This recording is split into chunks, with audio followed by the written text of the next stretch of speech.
But you know, 73% of American people are completely stressed out. If not more than that.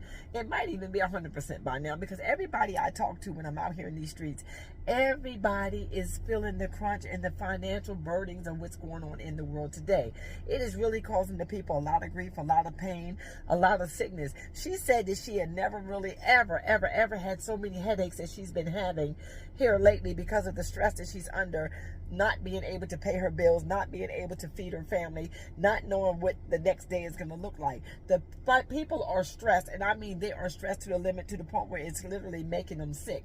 Everywhere you go now, everywhere I go, I hear stories of people that are actually just barely making it in this economy, and it's hurting them to the core, to the point where it's literally breaking them down mentally, physically, and financially, and they can't stand it. They just cannot stand it. We're not meant to live like this, or to be under this kind of pressure for this long period of time.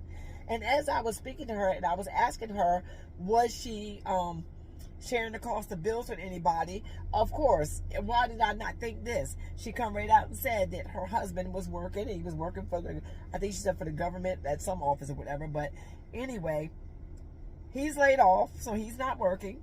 And so this has been the third week, and they're just literally counting the days. And that's not living. That's just existing. When you got to wake up every morning and you got to count how many days before you even think about getting a paycheck. You got to count how many days that you will be able to even buy a loaf of bread or a dozen of eggs, or even have enough money in your pocket to even feel like a human being. Because we all know, hallelujah may take care of you in heaven, but you surely need some money down here. I've been saying it for years, and I will continue to say it. What the people are feeling right now is entirely too big of a burden for anybody to carry.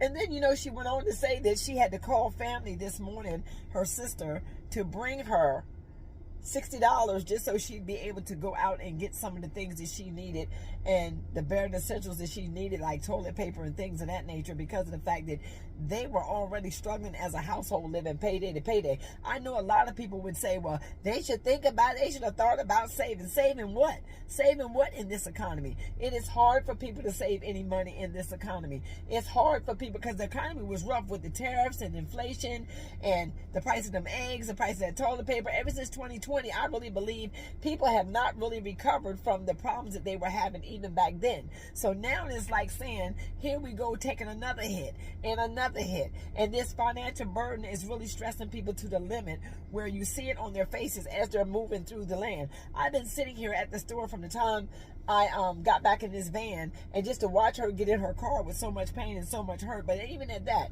I'm looking at the faces of the other people